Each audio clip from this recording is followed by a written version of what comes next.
Hello बच्चों, आज हम लोग देखेंगे चैप्टर नंबर 6 बायोलॉजी, क्लास 12 का topic number 7, sorry topic number 2। इससे पहले फर्स्ट टॉपिक देखा था हमने इसका, तो उसमें डिस्कस किया था जेनेटिक मटेरियल क्या होता है और कैसे उसकी डिस्कवरी की गई थी। तो उसमें 2 एक्सपेरिमेंट देखे थे हमने, एक तो ट्रांसफॉर्मेशन और एक ट्रांसडक्शन। ट्रांसफॉर्मेशन का मतलब क्या होता है, किसी भी फॉरेन डीएनए को सेल के अंदर एब्जॉर्ब करना, इस प्रोसेस को बोलते हैं ट्रांसफॉर्मेशन। तो वो ग्रिफिथ ने परफॉर्म किया था 1928 में डिप्लोकोकस न्यूमोनी या स्ट्रेप्टोकोकस न्यूमोनी बैक्टीरिया पे उन्होंने एक्सपेरिमेंट किया था। जो ऐसे स्ट्रेन वाला बैक्टीरिया था वो इन्फेक्शन करने में सक्षम था, तो इसका इंजेक्शन दिया तो चूहा जो है वो मर गया था। जब R2 का इंजेक्शन दिया गया तो चूहा जीवित रह गया, क्योंकि R2 के अंदर संक्रमण करने की क्षमता नहीं है। जब हीट किल्ड वाला S3 का इंजेक्शन दिया गया तो चूहा फिर भी जीवित रह गया। लेकिन जब दोनों का मिक्सचर दिया गया R2 + S3 हीट किल्ड, तो देखा गया कि चूहा मर गया। तो ऐसा कोई चीज जरूर थी जो S3 से R2 के अंदर ट्रांसफर हुई और उसकी वजह से R2 के अंदर भी इंफेक्शन करने की क्षमता आ गई और चूहा मर गया। तो ग्रिफिथ ने बताया नहीं था कि चूहा जो है वो क्यों मरा था, आखिर कौन सी ऐसी चीज है जो S3 से R2 के अंदर जा रही है और जिसकी वजह से चूहा मर रहा है। तो उसके बाद में 3 साइंटिस्ट आए थे, O. Avery, C. मैकलियोड और मैककार्टी 1944 में।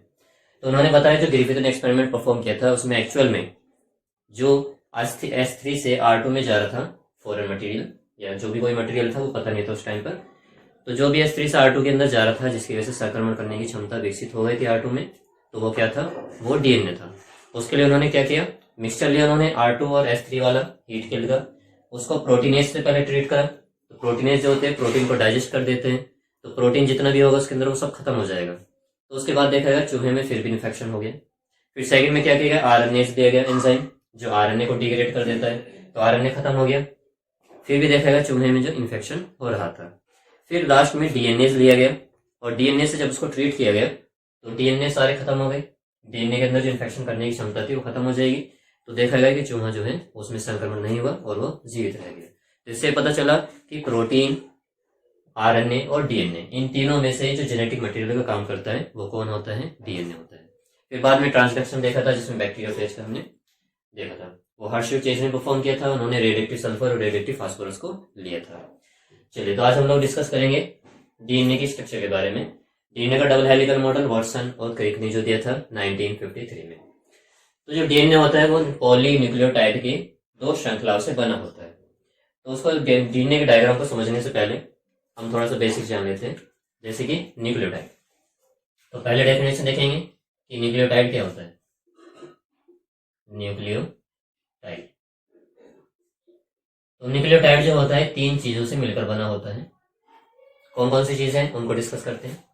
पहली चीज, पेंटोज शर्करा, 5 कार्बन की बनी हुई शर्करा, उसको बोलते हैं पेंटोज शर्करा, 5 कार्बन की बनी हुई शर्करा। तो पेंटोज शर्करा जो होती है ये 2 तरह की होती है। पेंटोज शर्करा 2 तरह की होती है। इनका फॉर्मूला होता है C5H10O5, 5 कार्बन 10 हाइड्रोजन और ऑक्सीजन 5।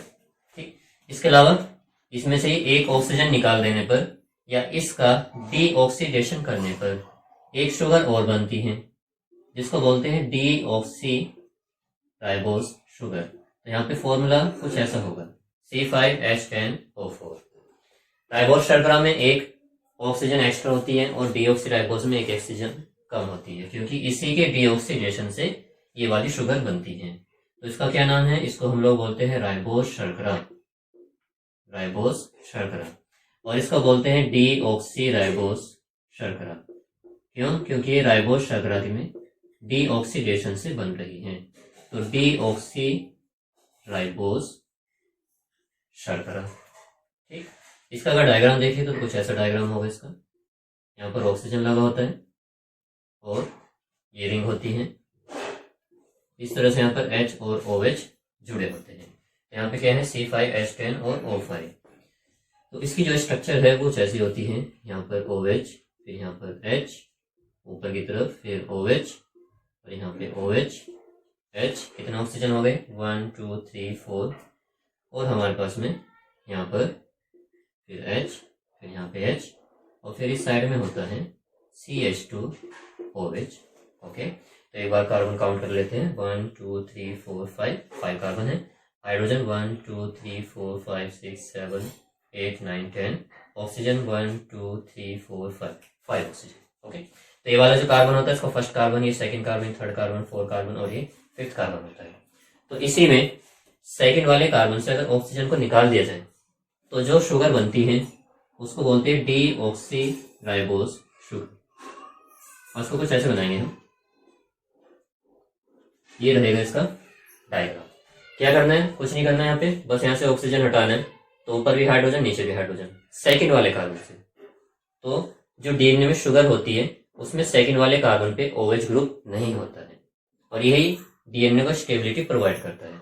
आरएनए में सेकंड कार्बन पर OH होता है जिसकी वजह से थोड़ा सा अनस्टेबल होता है। तो यहाँ पे हम स्ट्रक्चर कैसे बनाएंगे, यहाँ पर H रहना है, यहाँ पे OH, ये H, बाकी सब सेम रहना है।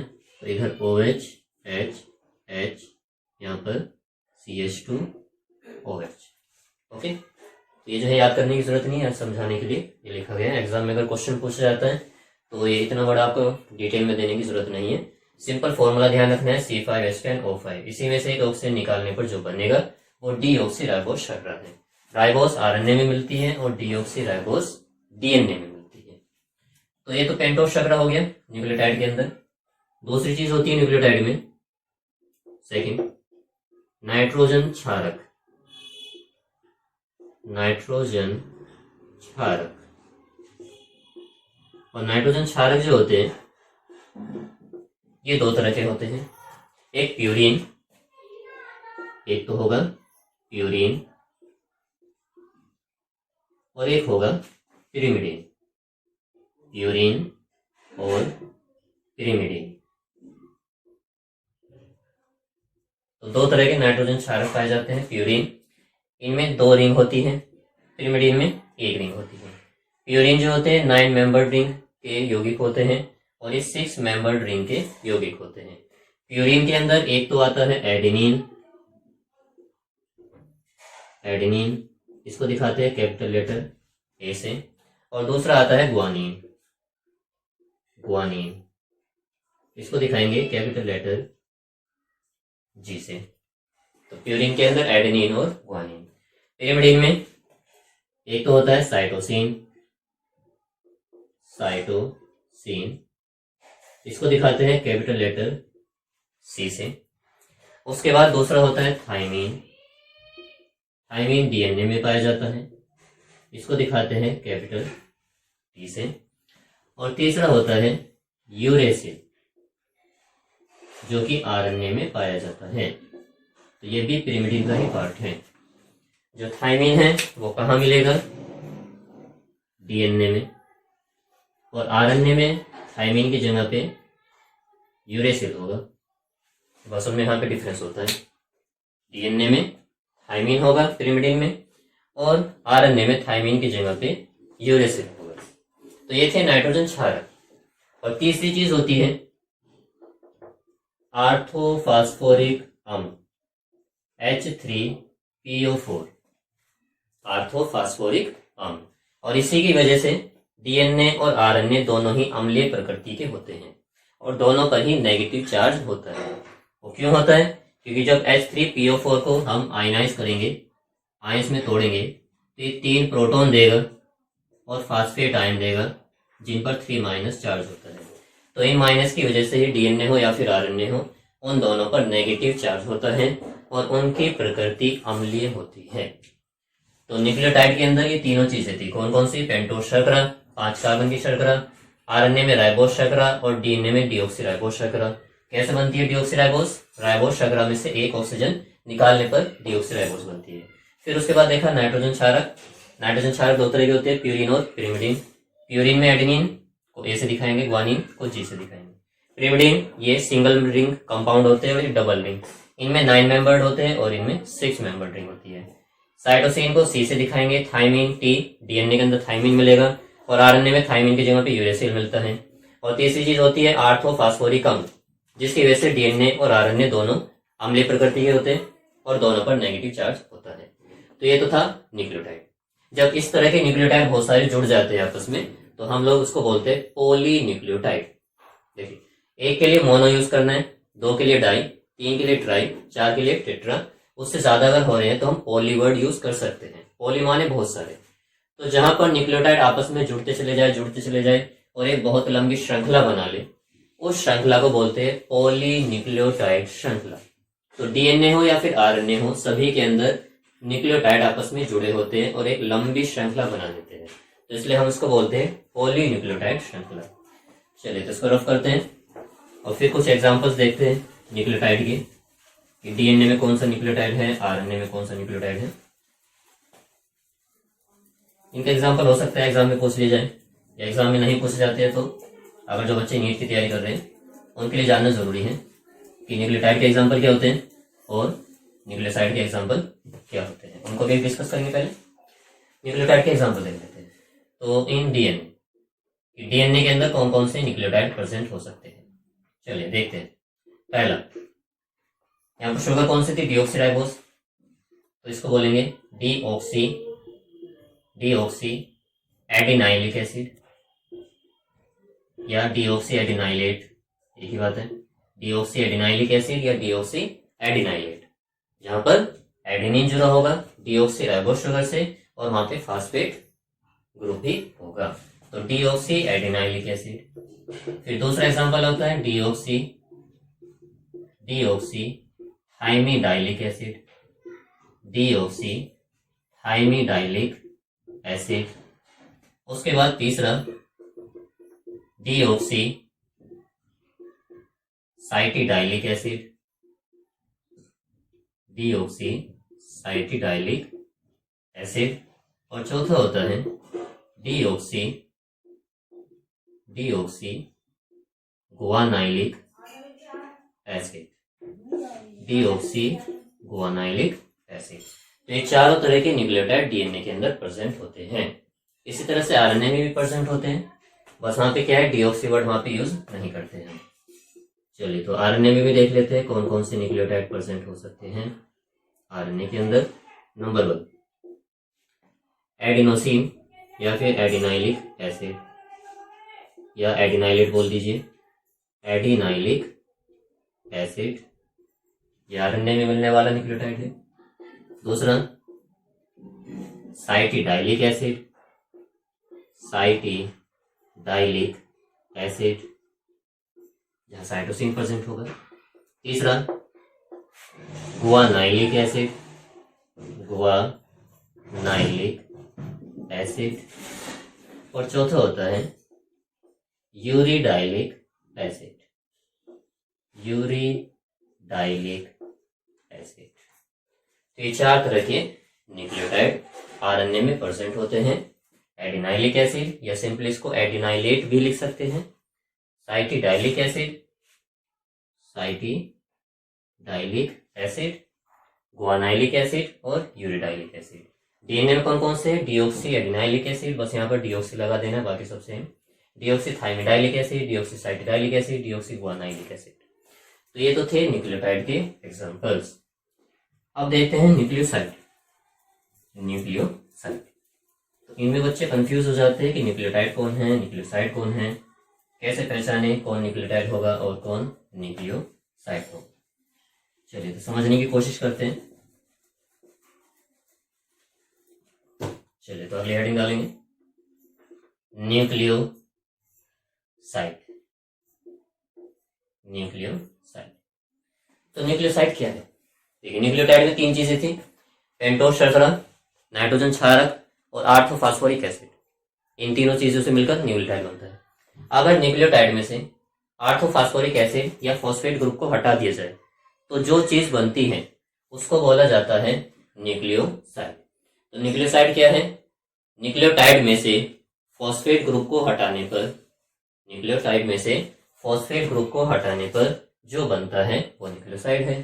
तो इसका सिंपल अगर फॉर्मूला लिखना चाहे तो ऐसे लिख सकते हैं कि nucleoside is equal to nucleotide, okay, minus, ये माइनस का साइन है, माइनस फॉस्फेट ग्रुप, ऐसे बोल दीजिए H3PO4। तो इनके मिलने से क्या बनता है, न्यूक्लियोसाइड। तो इसको ध्यान रखेंगे कि न्यूक्लियोटाइड क्या है, न्यूक्लियोटाइड में 3 चीजें पाई जाती है, देखिए यहाँ से वर्ड को ध्यान रखें, यहाँ से टी फॉर टाइड और टी फॉर थ्री। तो न्यूक्लियोटाइड 3 चीजों से मिलकर बना होगा, न्यूक्लियोटाइड 3 चीजों से मिलकर बना होगा। और फिर न्यूक्लियोसाइड ध्यान रख लीजिए कि न्यूक्लियोसाइड जो है वो न्यूक्लियोटाइड में से किसी एक को निकालने पर बन जाएगा। तो न्यूक्लियोसाइड में से 2 चीजें होगी, एक तो पेंटोस शुगर और एक नाइट्रोजन क्षारक। ओके, चलिए इनके एग्जाम्पल देख लेते हैं न्यूक्लियोसाइड के। डीएनए और आरएनए में कौन कौन से एग्जाम्पल हो गए इनके, पहले देख लेते हैं डीएनए में कौन सा होगा। First example deoxy adenosine, deoxy adenosine. Okay, दूसरा डीऑक्सी थाइमिडीन, डीऑक्सी थाइमिडीन। तीसरा डीऑक्सी साइटिडीन, डीऑक्सी साइटिडीन। और चौथा एग्जाम्पल न्यूक्लियोसाइड का डीऑक्सी और हमारा क्या रह गया गुआनिडीन।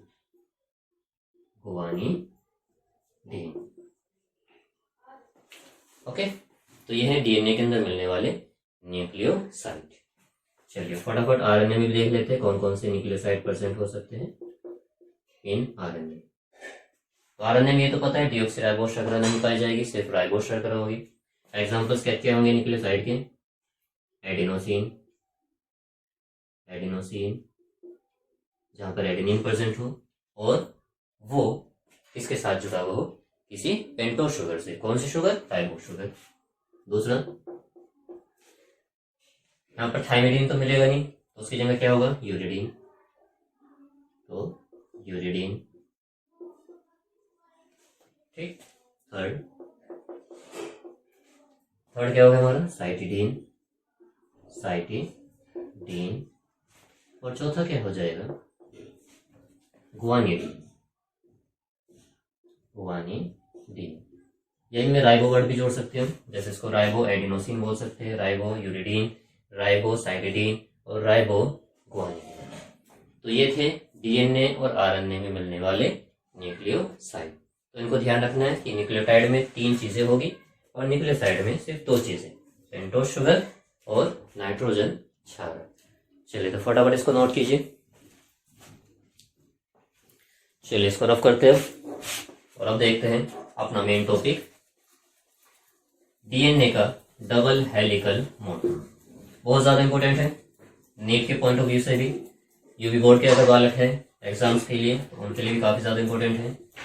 लॉन्ग क्वेश्चन में पूछा जा सकता है या शॉर्ट क्वेश्चन बन सकते हैं, या हो सकता है एक आधा ऑब्जेक्टिव क्वेश्चन भी इसमें से बन जाए। तो इसकी स्ट्रक्चर समझते हैं अच्छे से। सबसे पहला वायर के अंदर साइंटिस्ट के नाम ध्यान रखना बहुत जरूरी है। तो डीएनए का डबल हेलिकल मॉडल जो है वो वाटसन और क्रिक ने दिया था, ये सबको पता है। लेकिन उन्होंने भी कुछ डेटा को कलेक्ट किया था, जो दूसरे साइंटिस्ट ने डीएनए की स्ट्रक्चर पता करने के लिए जो डेटा कलेक्ट किए थे एक्सरे डिफ्रैक्शन मेथड के द्वारा, उस डेटा को कलेक्ट करके वाटसन और क्रिक ने डबल हेलिकल मॉडल प्रस्तुत किया 1953 में। तो जो डीएनए का डबल हेलिकल मॉडल है वो 1953 में दिया गया वाटसन और क्रिक के द्वारा। ओके, वाटसन और क्रिक इन्होंने दिया था। स्पेलिंग को एक बार चेक कर लेना, यही है नहीं। वाटसन और क्रिक ने यह मॉडल दिया था। इसके अलावा रोजालिंड फ्रैंकलिन, उन्होंने एक्सरे डिफ्रैक्शन मेथड के द्वारा डीएनए की स्ट्रक्चर का पता लगाया था और उसी डेटा को कलेक्ट करके वाटसन और क्रिक ने डबल हेलिकल मॉडल प्रस्तुत किया। रोजालिंड फ्रैंकलिन, तो ये जो है एक फीमेल साइंटिस्ट। इसके अलावा मॉरिस विल्किंस, इन्होंने भी मिलकर डीएनए का ये मॉडल दिया। और भी इनके साथ के रिसर्चर्स थे जिन्होंने आपस में मिलकर काम किया था। तो इन सभी को ध्यान रखना है, इनको भूलना नहीं है। 1953 में डीएनए का डबल हेलिकल मॉडल वाटसन और क्रिक ने ही दिया था, लेकिन रोजालिंड फ्रैंकलिन और मॉरिस विल्किंस इनका भी थोड़ा बहुत योगदान था, या फिर कहिए ज्यादातर योगदान इन्हीं का था। इन्होंने ही एक्सरे डिफ्रैक्शन मेथड के द्वारा डीएनए की स्ट्रक्चर का पता लगाया था, जिसके लिए वाटसन और क्रिक और मॉरिस विल्किंस इनको नोबेल प्राइज से सम्मानित किया गया। तो नोबेल प्राइज इनको दिया गया था, नोबेल प्राइज 9 साल के बाद में इनको नोबेल प्राइज से सम्मानित किया गया। 3 साइंटिस्ट को, कौन कौन से, वॉटसन क्रिक और मॉरिस विल्किंस। रोसलिंड फ्रैंकलिन को भी दिया जाता, लेकिन उस टाइम पर उनकी डेथ हो गई थी। तो नोबेल प्राइज जो है 1962 में दिया गया। ओके, 1953 में मॉडल दिया था और 1962 में नोबेल प्राइज से सम्मानित किया गया। तो इन्होंने क्या कहा, इन्होंने कहा कि जो डीएनए होता है वो डबल हेलिकल मॉडल होता है। डबल हेलिकल मॉडल, जैसे किसी घरों के अंदर जो सीढ़ियां होती है कुछ इस तरह से चढ़ती है ऊपर की तरफ, ऐसे ऐसे करके। तो मान लीजिए कि वो एक सीढ़ी नहीं है, उसी के बराबर में एक और सीढ़ी लगी हुई है, तो उसी तरह के इसमें 2 स्ट्रैंड होते हैं। या फिर ऐसे कंपेयर कर लीजिए कि जैसे हमारे बिजली का तार होता है, तो उसमें एक दूसरे के चारों तरफ जो लिपटे होते हैं, वो स्ट्रक्चर भी हम हेलिकल स्ट्रक्चर कह सकते हैं। तो इन्होंने क्या बताया, इन्होंने ये बताया कि जो डीएनए होता है वो डबल हेलिकल मॉडल है, जिसमें 2 पॉलीन्यूक्लियोटाइड श्रृंखलाएं होती हैं। पॉलीन्यूक्लियोटाइड श्रृंखलाएं होती हैं जो एक दूसरे के चारों तरफ इस तरह से हेलिकल फॉर्म में अरेंज होती है। इन्होंने जो डीएनए का मॉडल दिया था वो डीएनए था कौन सा, वो इन्होंने डीएनए दिया था बी डीएनए, या जिसको हम लोग बोलते हैं राइट हैंडेड डीएनए, या ऐसा डीएनए जिसमें जो रोटेशन है वो क्लॉकवाइज होगा, जैसे घड़ी की सुई घूमती है उस दिशा में, तो उसको बोलते हैं राइट हैंडेड डीएनए। तो बी डीएनए का इन्होंने मॉडल दिया था। क्या बताया कि डीएनए जो है 2 पॉलीन्यूक्लियोटाइड श्रृंखलाओं का बना हुआ है, एक दूसरे के चारों तरफ से हेलिकल फॉर्म में अरेंज है। तो क्या पॉइंट्स है इसके, कि डीएनए में जो होती है 2 पॉलीन्यूक्लियोटाइड श्रृंखलाएं हैं, पॉलीन्यूक्लियोटाइड श्रृंखलाएं हैं, ऐसे बोल दीजिए 2 पॉलीन्यूक्लियोटाइड हेलिक्स है। ये जो हेलिक्स है एक दूसरे की चारों तरफ हेलिकल फॉर्म में अरेंज होते हैं। तो इनका कैसा अरेंजमेंट होता है, हेलिकल अरेंजमेंट या हेलिकल व्यवस्था के द्वारा ये आपस में जुड़े होते हैं। तीसरा पॉइंट, जो डीएनए होता है उसमें दोनों स्ट्रैंड आपस में जिस बॉन्ड के द्वारा जुड़े होते हैं, यहाँ पर जो मैंने रेड कलर से दिखाया है डॉट डॉट करके, इस बॉन्ड को बोलते हैं हाइड्रोजन बॉन्ड। तो डीएनए की दोनों श्रृंखलाओं को आपस में जोड़ने का काम कौन करता है, hydrogen bond, hydrogen bonds. Okay, next point, जो डीएनए होता है इसके भी हम बॉन्ड्स भी देखेंगे, किस किस तरह के बॉन्ड्स पाए जाते हैं। तो डीएनए की श्रृंखलाओं में जो बॉन्ड न्यूक्लियोटाइड को आपस में जोड़ता है, मान लीजिए एक न्यूक्लियोटाइड फिर दूसरा न्यूक्लियोटाइड, उनके बीच में जो बंध बनता है उसको बोलते हैं एन ग्लाइकोसिडिक बॉन्ड, और वही बैकबोन बनाता है डीएनए की। तो डीएनए में एक तो हाइड्रोजन बॉन्ड है जो कि डीएनए की दोनों श्रृंखलाओं को जोड़े हुए हैं, और ये बंधन किसके बीच में है, नाइट्रोजन क्षारकों के बीच, एक का प्यूरिन और दूसरे का पिरिमिडिन। इसके अलावा इन्होंने ये बताया कि जो एडेनिन होता है वो थाइमिन से 2 हाइड्रोजन बॉन्ड की सहायता से जुड़ा होता है। इसके अलावा इन्होंने बताया कि जो साइटोसिन होता है वो ग्वानिन के साथ में 3 हाइड्रोजन बॉन्ड की सहायता से जुड़ा होता है। तो डेफिनेटली हमें पता है कि 3 बॉन्ड्स को तोड़ना थोड़ा मुश्किल है, 2 बॉन्ड्स को तोड़ना थोड़ा इजी है। तो सी और जी के बीच में जो बॉन्ड्स बन रहे हैं ज्यादा स्थायी होंगे, ए और टी के बीच में जो बॉन्ड है वो कम स्थायी होंगे। ओके, उसके बाद जो डीएनए होता है वो प्रति समानांतर होता है, प्रति समानांतर। अब इसका क्या मतलब है, इसका मतलब यह है कि डीएनए में जो एक श्रृंखला है वो 5' से या 5 प्राइम से 3 प्राइम की तरफ होगी। डीएनए में एक श्रृंखला 5 से 3 प्राइम की तरफ होगी, और दूसरे में जो होगा 3 प्राइम 5 प्राइम होगा। इस तरह से 5 के आगे 3 लगा होगा, 3 के आगे 5 लगा होगा। इसको बोलते हैं प्रति समानांतर। इसके अलावा जो डीएनए होता है वो ध्रुवीय अणु होता है। ध्रुवीय का मतलब ये है कि इसमें जो है 2 एंड होते हैं, प्लस माइनस के एंड। ओके, ध्रुवीय यौगिक होता है ये। चलिए, प्रति समानांतर होता है।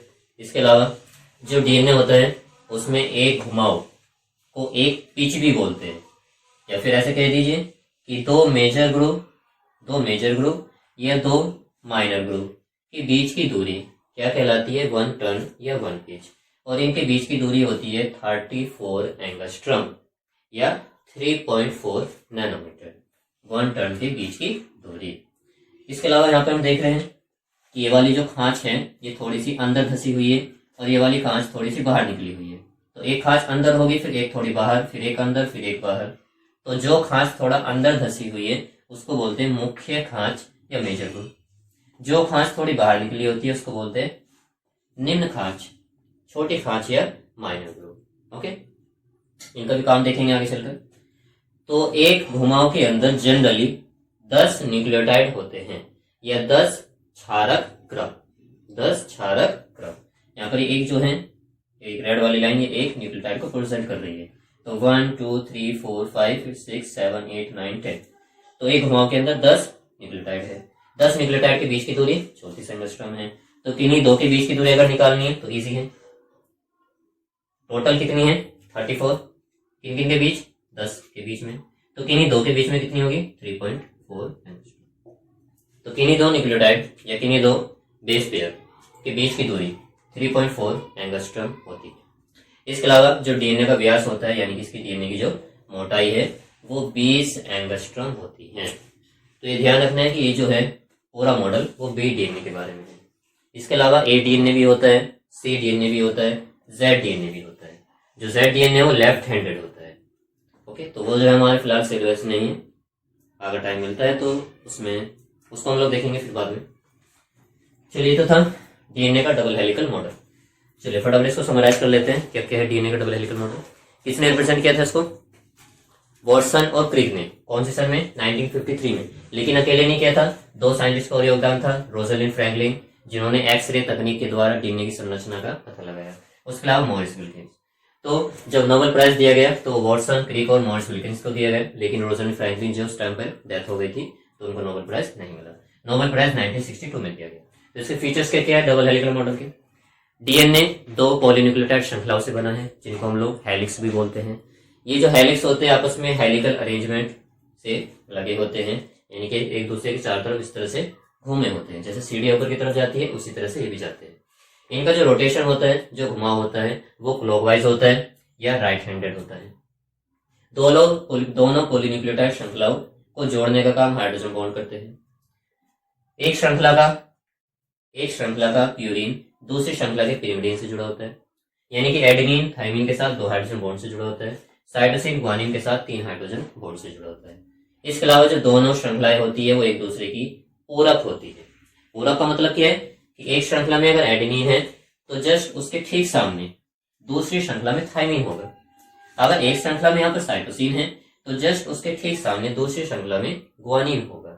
इसको बोलते हैं पूरक क्षारक क्रम या पूरक श्रृंखला। ओके, इसके अलावा जो डीएनए होता है प्रति समानांतर होता है। इसका मतलब ये है कि एक स्ट्रैंड जो है 5 से 3 होगा और दूसरा वाला 3 से 5 होगा, यानी कि 5 के सामने 3 होगा और 3 के सामने 5 होगा। ओके, वन टर्न के बीच की दूरी 34 एंगस्ट्रॉम, किन्हीं दो न्यूक्लियोटाइड के बीच की दूरी 3.4 एंगस्ट्रॉम, डीएनए का डायमीटर 20 एंगस्ट्रॉम। एक घुमाव में न्यूक्लियोटाइड की संख्या 10 न्यूक्लियोटाइड। ओके, तो ऐसा माना जाता है कोशिका के अंदर जो कंप्लीट डीएनए होता है, अगर उसको हम खींच दे तो वो लगभग 2 मीटर लंबा होता है एक कोशिका के अंदर।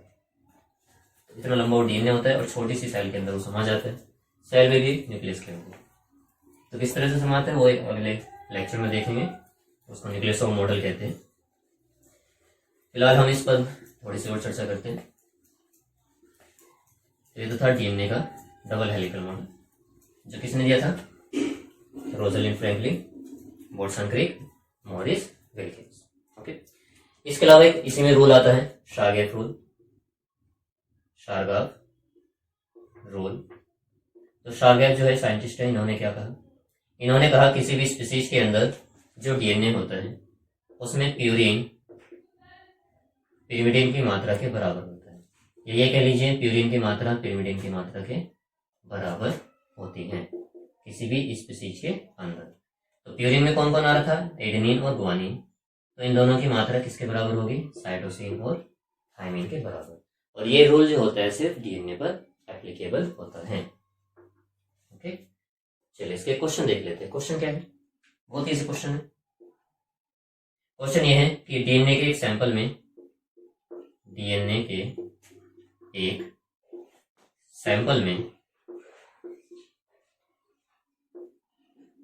15% एडेनिन है, 15% एडेनिन है। तो साइटोसिन, थाइमिन और ग्वानिन की प्रतिशत मात्रा क्या होगी। क्वेश्चन ये है कि डीएनए का कोई एक सैंपल है जिसमें 15% एडेनिन है। ओके, हमको बताना है कि उसमें साइटोसिन, थायमिन और ग्वानिन की प्रतिशत मात्रा कितनी होगी। चलिए सोल्व करते हैं इसको। कोई न्यूमेरिकल टाइप नहीं है, सिर्फ थोड़ा सा दिमाग लगाना है। अब जो शार्गेफ का रूल है वो क्या कहता है कि एडेनिन जो है वो किसके साथ जुड़ा होता है, थायमिन के साथ। तो जहां जहां पर एडेनिन होगा वहां जहां पर थायमिन जरूर होना है। यानी कि अगर मान लीजिए डीएनए का कोई स्ट्रैंड है और उसमें 10 एडेनिन है, तो जस्ट उसके ठीक सामने दूसरी श्रृंखला में उतने ही थायमिन भी होंगे। तो मान लीजिए अगर ये 10 है तो ये भी 10 होगा, ये अगर 15 है तो ये भी 15 होगा। तो एडेनिन हमारा कितना है, 15%। तो इसी के बराबर क्या होगा, थायमिन भी होगा। तो थायमिन भी कितना हो गया, 15%। अब मान लीजिए पूरा जो डीएनए का सैंपल है उसमें सारे नाइट्रोजन क्षारक को मिलाकर प्रतिशत मात्रा 100% है। उस 100% में से 15 एडेनिन हो गया, 15 थायमिन, टोटल मात्रा कितनी हो गई, 30। तो 100 माइनस 30 करेंगे तो कितना आ जाएगा, 100 माइनस 30 अगर करेंगे तो कितना आ जाएगा, 70%। और ये 70% बना कौन रहा होगा, साइटोसिन और ग्वानिन। भाई एडेनिन और थायमिन तो पता चल गया 15-15। अब साइटोसिन और ग्वानिन बाकी की मात्रा बना रहे होंगे, तो दोनों मिलकर कितना बनाएंगे, 70%। हमें यह पता है कि साइटोसिन जो होता है उसकी मात्रा ग्वानिन की मात्रा के बराबर होती है। यानी किसी सेल के अंदर जितना साइटोसिन है उतना ग्वानिन भी होगा। दोनों की पूरी मात्रा कितनी है, 70%। तो आधा भाग इसके पास होगा, आधा भाग इसके पास। या फिर ये बोल दीजिए कि 35% जो है साइटोसिन होगा, तो इतना ही प्रतिशत कितना होगा, कौन होगा, ग्वानिन। ये होगी सोल्व। सबसे पहले क्या करना है, जो प्रतिशत मात्रा दी हुई है उसको चेक करिए कि किसकी दी हुई है। अगर एडेनिन की दी हुई है तो एडेनिन की जो मात्रा है वही मात्रा किसकी होगी, थायमिन की। फिर दोनों को प्लस कीजिए, 100 में से माइनस करके मात्रा निकालिए, 70% आ गई। ये 70% मात्रा साइटोसिन और ग्वानिन दोनों की टोटल होगी, जिसमें से आधा आधा पार्ट दोनों के पास में आएगा। तो 70 का आधा 35%, तो 35% साइटोसिन और 35% ग्वानिन हो जाएगा। तो इसको फटाफट नोट कीजिए। फिर उसके बाद में एक डायग्राम और देखते हैं इसी का।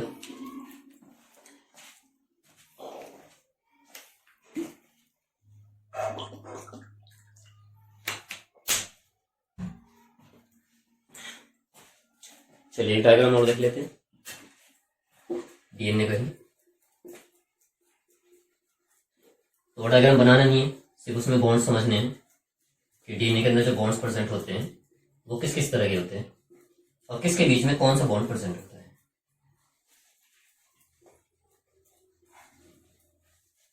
चलिए तो डायग्राम देखते हैं उसका।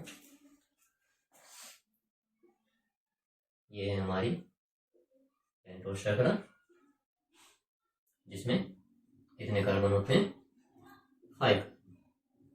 5 कार्बन। चलिए यहां पर भी ऐसे ही बनाना है, बस थोड़ा सा डायरेक्शन को अपोजिट कर दो।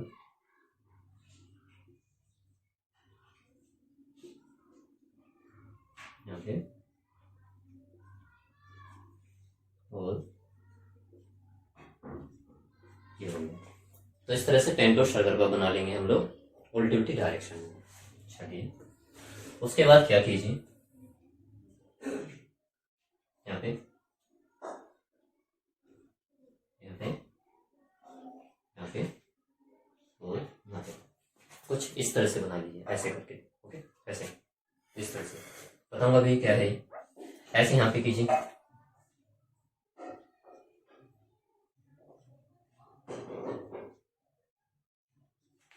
चलिए बना लिया। अब उसके बाद क्या है, जो ये वाला सिरा है एक्चुअल में यहाँ पे फास्फेट जुड़ा होता है, तो मैं सिर्फ P लिख कर दिखा रहा हूँ, फास्फेट और फास्फेट। इसी तरह से यहाँ पे होगा फास्फेट, इधर फास्फेट, इधर फास्फेट और यहाँ पर भी फास्फेट रहा होगा। अब क्या कीजिए, इसका जो ये वाला सिरा है उसको जोड़ दीजिए फास्फेट के साथ, इसके इस वाले सिरे को जोड़ दीजिए, इसका ये वाला एंड, और ऐसे ही यहाँ पे ये एंड, ये एंड और ये एंड। तो ये बन गया हमारा डीएनए का दूसरा डायग्राम। ओके, उसके बाद में यहाँ पर हम दिखाना चाहते हैं, तो चलिए मान लीजिए यहाँ पे एडेनिन है, तो एडेनिन को 2 हाइड्रोजन बॉन्ड की सहायता से दिखाते हैं। हाइड्रोजन बॉन्ड जब बनाते हैं तो डॉट डॉट करके बनाते हैं, थोड़ा सा डॉट डॉट दिखा देते हैं। चलिए यहाँ पे मान लेते हैं साइटोसिन है और इनके बीच में कितने बॉन्ड्स होते हैं, 3 बॉन्ड्स होते हैं। तो साइटोसिन और गुआनिन इस तरह से जुड़े होंगे। फिर हो सकता है कि यहाँ पे थाइमिन जुड़ा हो, किसके साथ, एडेनिन के साथ। ये क्रम कुछ भी हो सकता है, क्रम जो होता है वो चेंज भी हो सकता है। गुआनिन और साइटोसिन के बीच में 3 हाइड्रोजन। तो ये है हमारे डीएनए की माइक्रोस्कोपिक स्ट्रक्चर कि डीएनए के अंदर किस किस तरह से कौन कौन से मॉलिक्यूल कौन कौन से बॉन्ड से जुड़े होते हैं। चलिए अब यहाँ पर ध्यान ये देना है नंबरिंग। नंबरिंग कैसे, जो ये वाला कार्बन है, first carbon, second, third, fourth, और एक कार्बन यहाँ पे भी होता है जिसको हम लोग मोड़ कर दिखाते हैं। तो ये जो मुड़ा हुआ है यहाँ पर एक कार्बन को रिप्रेजेंट कर रहा है। तो यहाँ पे 1 2 3 4 5, तो यहाँ पे फास्फेट कौन से कार्बन से जुड़ा हुआ है, 5 वाले से। तो इस वाले सिरे को आप 5 प्राइम सिरा बोलोगे। चलिए नीचे आइए, यहाँ पर लगा होता है OH। क्या होगा यहाँ पर, OH। अब ये OH देखते हैं कि कौन से कार्बन से जुड़ रहे हैं। ये कार्बन नंबर 1 2 3 4 और यहाँ पे 5। तो थर्ड वाले पर क्या जुड़ रहा है, OH। तो इसलिए ये वाला जो सिरा है वो 3 प्राइम कहलाएगा। तो ऊपर 5 प्राइम फास्फेट और नीचे 3 प्राइम OH। चलिए यहाँ पे चेक कीजिए, नंबरिंग यहाँ से शुरू करेंगे 1 2 3 4 5। तो 3 पर यहाँ पर OH है, तो इस सिरे को क्या बोलेंगे, 3 प्राइम सिरा। नीचे आ जाइए 1 2 3 4 5। तो 5 पर कौन सा है, फास्फेट, तो इसको कौन सा सिरा बोलेंगे, 5 प्राइम सिरा। ओके चलिए, तो ये है पेंटोस शुगर, ये है फास्फेट, ये फिर से पेंटोस शुगर। अब यहाँ पे न्यूक्लियोटाइड को पहचानिए, न्यूक्लियोटाइड कौन सा है। न्यूक्लियोटाइड में 3 चीजें बताई थी, एक तो पेंटोस शर्करा, ये एक नाइट्रोजन क्षारक, ये और एक फास्फेट ग्रुप।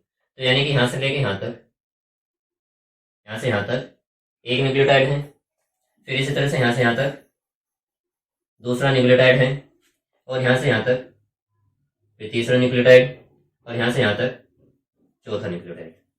ओके, जब आप इन दोनों को जोड़ दोगे, ये दोनों जोड़े, तो इसको हम लोग बोलते हैं बेस पेयर। क्या बोलते हैं, बेस पेयर। ओके, ये कहलाते हैं हमारे न्यूक्लियोटाइड। तो ये जो न्यूक्लियोटाइड है आप देख रहे हो, ये इस बॉन्ड से जुड़े हुए हैं, ये वाला बॉन्ड, इस बॉन्ड से न्यूक्लियोटाइड आपस में जुड़े हुए हैं।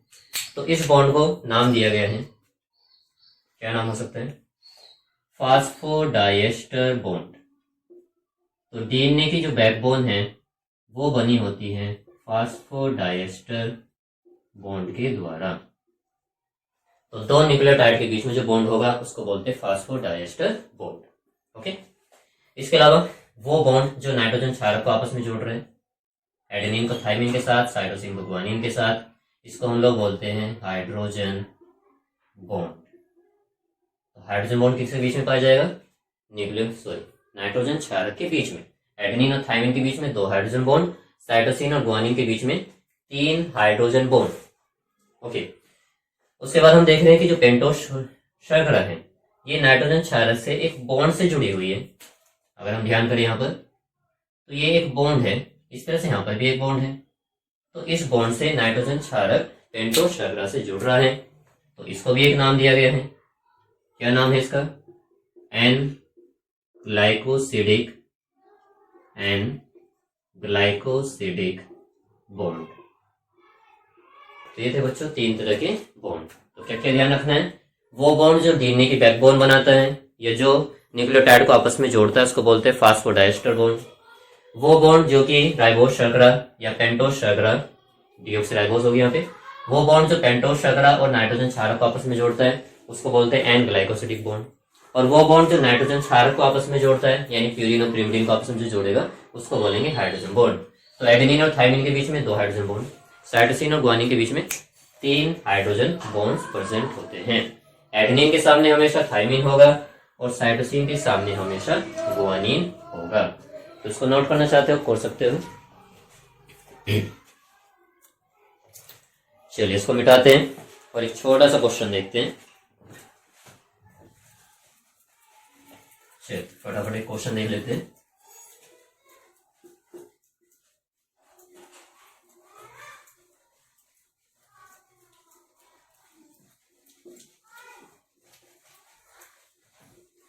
चलिए क्वेश्चन क्या है, निम्नलिखित निम्नलिखित डीएनए श्रृंखला का पूरक क्षारक क्रम ज्ञात कीजिए।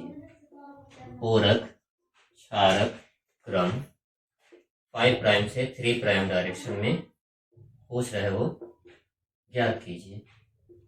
कैसे करेंगे, चलिए तो अपनी तरफ से एक रैंडमली कोई श्रृंखला ले लेते हैं डीएनए की। मान लीजिए यहाँ पर 3 है और यहाँ पे 5 है। तो यहाँ मान लेते हैं यहाँ पे एडेनिन लगा हुआ है, फिर thymine, thymine, cytosine, cytosine, guanine, adenine, thymine, cytosine, cytosine, guanine, adenine, adenine, thymine, cytosine. इस तरह से ये कोई नाइट्रोजन क्षारक लगे हुए हैं। हमें क्या बताना है, हमें बताना है कि इस श्रृंखला के आगे जो श्रृंखला होगी उसमें इनका क्रम क्या होगा। इजी है, एडेनिन के सामने हमेशा थाइमिन लगा हुआ है, थाइमिन के सामने हमेशा एडेनिन, साइटोसिन के सामने गुआनिन और गुआनिन के सामने साइटोसिन। चलिए तो यहाँ पर इसका क्रम बना लेते हैं और डायरेक्शन का ध्यान रखना है। यहाँ पर अगर 3 है तो इधर 5 होगा और यहाँ पर अगर 5 है तो यहाँ पर 3 होगा। चलिए फटाफट, तो एडेनिन के सामने थाइमिन, थाइमिन के सामने एडेनिन, एडेनिन, साइटोसिन के सामने गुआनिन, फिर साइटोसिन है फिर गुआनिन, अब गुआनिन आ गया तो गुआनिन के सामने साइटोसिन, एडेनिन के सामने थाइमिन, थाइमिन के सामने एडेनिन, साइटोसिन के सामने गुआनिन, गुआनिन, गुआनिन के सामने साइटोसिन, एडेनिन के सामने थाइमिन, फिर से थाइमिन, एडेनिन और फिर गुआनिन। तो ये हो गया हमारा क्वेश्चन 5' से 3' डायरेक्शन में। और इसके बाद वो पूछ लेता है कि 3' से 5' डायरेक्शन में बताइए क्या क्रम होगा। तो क्या करोगे, इसी सिरे को उल्टा कर दोगे, इसी सिरे को उल्टा कर दोगे। तो देखते हैं, इसमें देख लेते हैं। तो इन 3 प्राइम टू 5 प्राइम डायरेक्शन, कि 3 प्राइम से 5 प्राइम डायरेक्शन में क्या क्रम रहेगा। कुछ नहीं करना, इसको पूरा उल्टा कर दीजिए। चलिए तो यहाँ पर 3 कर दो, यहाँ पर 5 कर दो। चलिए उल्टा इसको रीड करते हुए पढ़ेंगे। तो जी, जी के बाद ए, फिर ए के बाद टी, टी, फिर सी, जी, जी, उसके बाद ए, टी, फिर सी, जी, जी, उसके बाद ए, टी। तो ये हो जाएगा बच्चों हमारा 3 प्राइम से 5 प्राइम डायरेक्शन में डीएनए का पूरक क्षारक क्रम। तो ये था हमारा डीएनए का डबल हेलिकल मॉडल, जो कि बहुत ही ज्यादा इंपॉर्टेंट होता है और यूपी बोर्ड के एग्जाम में तो डेफिनेटली पूछा ही जाता है। लॉन्ग क्वेश्चन आ सकता है या शॉर्ट क्वेश्चन भी दे सकता है। शॉर्ट में जैसे आपको ये श्रृंखला लिखकर दे दी और पूछा बताइए इसका पूरक क्षारक क्रम क्या होगा, या ऐसा पूछ लिया कि बताइए किसी कोशिका में एडेनिन जो है अगर 20% है तो साइटोसिन, थाइमिन और गुआनिन की प्रतिशत मात्रा कितनी होगी। या पूछ सकता है कि डीएनए का डबल हेलिकल मॉडल किसने दिया था, एक्सरे डिफ्रैक्शन मेथड किसने यूज किया था डीएनए की संरचना को बताने के लिए। तो कुछ भी पूछ सकता है, हमको तैयार रहना है। तो इस क्वेश्चन ने जितने अच्छे से तरीके से मैं समझा सकता था तो मैंने समझाने की कोशिश की है। अगर आपको लगता है कि इसमें कुछ गलती रह गई है या फिर कुछ आपको समझ में नहीं आ रहा है, कोई डाउट है, तो आप मुझको लिखकर बता सकते हो। तो इसके बाद में मिलते हैं एक अलग ही एक अगले लेक्चर में, और वो भी थोड़ा मजेदार होने वाला है। चलिए तो मिलते हैं नेक्स्ट लेक्चर में।